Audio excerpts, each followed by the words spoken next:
Timnas Indonesia Senior secara resmi telah menggelar latihan perdana mereka pada hari ini, jelang laga pertama bulan ini melawan Timnas Jepang. Meskipun masih terdapat beberapa nama pemain yang belum hadir dalam pemusatan latihan, Coach Sintayong dan anak asuhnya tetap menggelar latihan untuk melakukan pemantauan terkait kondisi dari para pemain. Dari 27 nama pemain yang dipanggil, dipastikan Timnas Indonesia akan melakukan perlawanan dengan kekuatan penuh tanpa ada satupun pemain yang absen karena cedera. Termasuk nama Mads Hilgers yang nampaknya akan kembali masuk ke dalam lapangan setelah semalam dirinya bertanding melawan Timnas Ajax di Liga Belanda. Dengan kata lain, pada laga melawan Timnas Jepang yang akan digelar pada 15 November besok, skuad asuhan Coach Sintayong untuk pertama kalinya dapat tampil dengan kedalaman skuad terbaik setelah pada laga sebelumnya selalu terdapat nama pemain yang absen karena cedera. Pastinya hasil kemenangan ataupun imbang akan menjadi hasil yang positif yang bisa didapatkan oleh skuad Garuda. Mengingat persaingan ketat di papan klasemen membuat Timnas Indonesia harus benar-benar tampil konsisten dan tidak boleh mendapatkan kekalahan kembali di sisa laga putaran ketiga. Tentu saja dari segi kedalaman skuad, pemain asuhan Coach Sintayong sudah terbilang sangat komplit dan bisa memberikan perlawanan jika sang pelatih tidak lagi melakukan eksperimen ekstrem seperti saat laga melawan Timnas Cina. Apalagi pada laga 15 November melawan Timnas Jepang, Coach Sintayong harus benar-benar menurunkan skuad dengan kekuatan penuh dan tidak meremehkan tim lawan. Dan berikut ini merupakan kedalaman skuad yang saat ini dimiliki oleh Timnas Indonesia pada laga melawan Timnas Jepang di putaran ketiga kualifikasi Piala Dunia 2026 bulan ini. Pada pertandingan kali ini, Coach Sintayong pastinya diprediksi akan kembali menggunakan formasi dengan memasang 3 pemain belakang, 4 pemain gelandang, dan 3 pemain penyerang. Dengan posisi kiper sudah dipastikan akan diisi oleh Martin Paes dari FC Dallas. Sudah tidak dapat diperdebatkan kembali bahwa sosok Martin Paes akan benar-benar menggeser jajaran kiper utama Timnas Indonesia sebelumnya. Hal tersebut tak lepas dari performa luar biasa yang dirinya tunjukkan pada level tertinggi sepak bola dunia. Bahkan Martin Paes baru-baru ini telah berhasil mendapatkan penghargaan sebagai kiper dengan penyelamatan terbaik musim ini di Liga Amerika.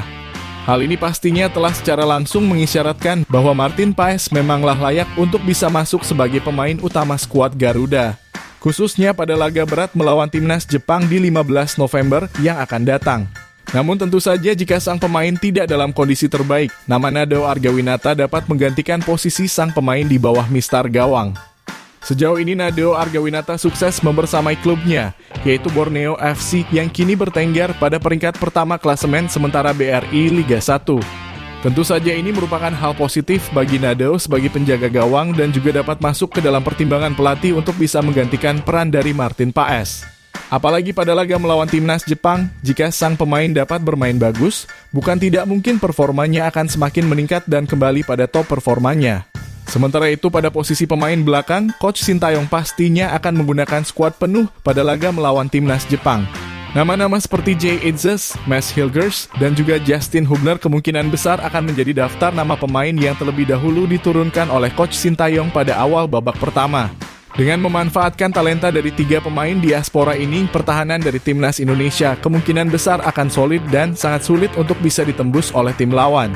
Apalagi dengan performa Jay Itzes yang kian menjadi sorotan di Liga Italia, kepemimpinannya di dalam lapangan akan berdampak signifikan bagi performa tim secara keseluruhan.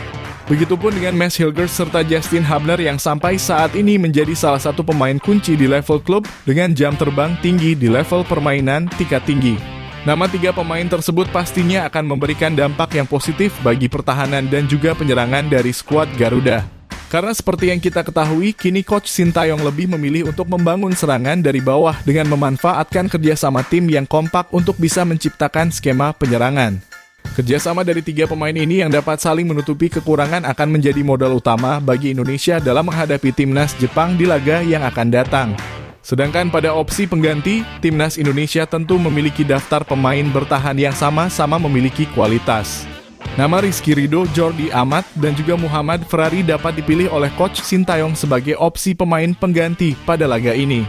Bahkan nama Rizky Ridho dengan jam terbangnya yang sangat tinggi di level tim nasional bukan tidak mungkin dapat tampil sebagai pilihan utama jika Mads Hilgers masih perlu memulihkan cedera hamstring yang saat ini dirinya alami. Rizky Ridho baru-baru ini juga telah menunjukkan performa yang sangat luar biasa melalui umpan yang berbuah gol dalam pertandingannya bersama Persija Jakarta. Begitupun dengan Muhammad Ferrari yang juga menciptakan umpan indah yang berbuah gol pada satu pertandingan yang sama dengan Rizky Ridho. Akan tetapi pastinya Muhammad Ferrari belum bisa berada di level pemain utama dan baru bisa dimasukkan pada babak kedua sebab jam terbang dan lawan yang dihadapi oleh skuad Garuda. Sementara Jordi Amat dengan segudang pengalamannya juga dapat masuk sebagai pemain pengganti.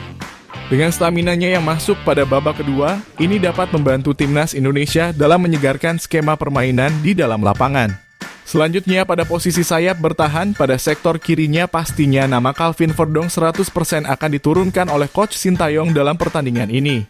Meskipun secara tinggi sang pemain berada di bawah rata-rata pemain diaspora, namun performanya di sektor sayap sangat membantu timnas Indonesia dari pertandingan-pertandingan sebelumnya. Calvin dapat menjadi sosok pemain yang memiliki ketenangan namun dapat tampil menusuk hingga menciptakan peluang berbahaya ke daerah pertahanan lawan. Perannya yang sangat signifikan di dalam tim akan sangat berharga untuk bisa membawanya masuk ke dalam pilihan pemain utama timnas Indonesia pada laga melawan timnas Jepang. Sementara untuk opsi pengganti, terdapat dua nama pemain seperti Shaina Patinama ataupun Pratama Arhan. Namun untuk bisa langsung memberikan kontribusi peluang berbahaya, nama Pratama Arhan pastinya akan dimasukkan oleh Coach Sintayong pada babak kedua. Hal tersebut tak lepas dari kemampuan lemparan jauh yang dia miliki yang seringkali menciptakan peluang berbahaya ataupun gol bagi skuad Garuda. Pada laga melawan timnas Bahrain bahkan lemparan jauhnya dapat berkontribusi pada proses penciptaan gol yang dicetak oleh Tom Haye di dalam kotak penalti. Ditambah dengan dirinya yang juga sempat berkontribusi pada proses gol Sandy Walsh saat berhadapan dengan timnas Jepang pada laga di Piala Asia Senior yang lalu. Selanjutnya pada sektor sayap kanan pertahanan, nama Kevin Dix tentu saja akan masuk sebagai pemain utama timnas Indonesia. Meskipun sampai saat ini belum terdapat info pasti terkait bisa atau tidaknya sang pemain melakukan debutnya pada laga melawan timnas Jepang. Namun tentu saja kejutan seperti debut Martin Paes saat melawan timnas Arab yang lalu dapat kembali terulang. Jika Kevin Dix dapat debut pada laga ini, bukan tidak mungkin timnas Indonesia bisa mendapatkan keunggulan dan peluang untuk bisa menciptakan keunggulan pada pertandingan kali ini. Hal tersebut tak lepas dari jam terbangnya yang sangat tinggi di level Eropa. Kevin Dix merupakan pemain keturunan incaran Coach Sintayong sejak lama yang selalu tampil 90 menit penuh di setiap laga yang dijalaninya pada level klub. Bahkan Kevin Dix selalu langganan bertandingan melawan tim besar seperti Manchester City ataupun United pada kompetisi Piala Eropa. Hadirnya Kevin Dix dapat menjadi angin segar yang akan berpengaruh bagi performa timnas Indonesia secara keseluruhan di pertandingan yang akan datang. Sementara itu untuk opsi pengganti pada posisi ini, nama Sandy Walsh dapat dimasukkan sebagai pemain pengganti untuk memberikan penyegaran bagi penyerangan dan pertahanan timnas Indonesia. Akurasi passing dan juga pergerakannya yang sangat fleksibel di sektor sayap membuat Sandy Walsh dapat menjadi salah satu faktor yang dipertimbangkan oleh tim pelatih di dalam pertandingan atas timnas Jepang. Apalagi pada laga sebelumnya, Sandy Walsh juga memiliki catatan mencetak gol debutnya saat melawan timnas Jepang. Selanjutnya pada dua posisi pemain gelandang, nama Nathan John dan juga Tom Haye sampai saat ini masih menjadi favorit dari sang pelatih untuk bisa dimasukkan sebagai pemain utama di dalam pertandingan. Hal tersebut tak lepas dari kekompakan yang berhasil mereka berdua tunjukkan saat bermain bersama di lini tengah lapangan. Tom Haye pada laga ini pastinya memiliki tugas untuk mengatur jalannya bola dari tengah lapangan. Dirinya merupakan sosok jenderal lapangan tengah yang dapat mengatur tempo jalannya pertandingan dalam lapangan. Sementara itu Nathan bertugas untuk melancarkan skema penyerangan yang dibuat oleh Tom Haye ataupun melakukan penutupan jalur distribusi bola ketika timnas Indonesia mendapatkan serangan balik. Hal ini telah menjadi salah satu kelebihan dari sang pemain sejak debutnya bersama timnas Indonesia di Piala Asia U23 yang lalu. Sementara untuk opsi pengganti dari dua pemain ini, Coach Sintayong bisa memainkan nama Marcelino Ferdinand dan juga Ivar Jenner pada babak kedua atau saat timnas Indonesia berupaya untuk menciptakan keunggulan. Marcelino Ferdinand merupakan sosok pemain penting sebab etos kerjanya yang sangat tinggi di sektor tengah lapangan. Dirinya memiliki stamina luar biasa dan dapat melakukan serangan dan juga pertahanan total sekaligus. Effort yang akan dirinya tunjukkan di dalam lapangan menjadi poin utama yang membuatnya selalu mendapatkan kepercayaan dari tim pelatih meskipun umurnya tergolong sangat muda. Sementara Ivar Jenner dengan ketenangan yang dirinya miliki akan sangat berguna pada aliran bola yang akan dirinya distribusikan ke lini serang skuad Garuda. Ditambah posisinya yang akan selalu berada di luar kotak penalti membuatnya memiliki kesempatan untuk mengeksekusi bola muntah yang sampai saat ini selalu menjadi situasi di mana dirinya mampu mencetakkan gol. Namun tentu saja Ivar Jenner memiliki peluang untuk masuk sebagai pemain utama pada laga melawan timnas Jepang, tergantung dari skema permainan yang akan diaplikasikan oleh Coach Sintayong. Selanjutnya pada posisi sayap penyerangan timnas Indonesia, pada sayap kiri dipastikan nama Ragnar Oratmangun akan masuk sebagai pemain utama yang diturunkan oleh tim pelatih. Hal tersebut tak lepas dari performa maksimal yang selalu dirinya tunjukkan pada setiap pertandingan bersama tim nasional. Bahkan Ragnar Oratmangun merupakan sosok pemain yang selalu menciptakan berbagai macam peluang berbahaya selama dirinya berada di dalam lapangan. Ragnar juga terbilang cukup aktif dalam mengeksplorasi setiap sektor permainan. Saat timnas Indonesia berhasil mendapatkan peluang menciptakan serangan balik, sang pemain selalu berada di dalam skema penyerangan meskipun sampai saat ini belum bisa terlalu efektif di dalam memanfaatkan peluang.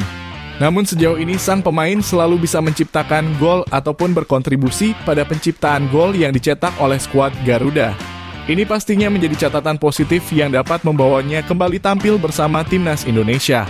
Sementara untuk opsi pengganti di posisi ini, nama Witan Sulaiman dapat masuk sebagai pemain yang hadir dari bangku cadangan pada babak kedua.